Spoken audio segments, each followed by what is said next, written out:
اي واحد ويوليو الناس كيجادبوا ليك، اسمع هذا الحل السحري اللي غنعطيه لك دابا.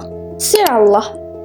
في كتاب The Art of Dealing with People او لا فن التعامل مع الناس، الكاتب كيقول لنا حقيقة صادمة: العلاقات الاجتماعية هي بحال شي حرب صامتة، والسر باش تربحها هو الأنا أو الإيجو ديال كل واحد. كل إنسان عنده كبرياء باغي يحافظ عليه. الخطأ القاتل اللي كيديروه بزاف هو أنهم كيهجموا على الكبرياء ديال الناس وكيبغيو ديما يبانوا هما الأذكياء. ولكن الشخص الذكي يعرف بلي الحل ماشي هو الحرب، ولكن هو الاستثمار. كيفاش الاستثمار؟ عوض ما تهرس الإيجو ديال الناس، عطاهم قيمة، حسسهم بالأهمية ديالهم، هكا غادي تخليهم يبغيوك وأي حاجة قلتيها لهم غادي يديروها.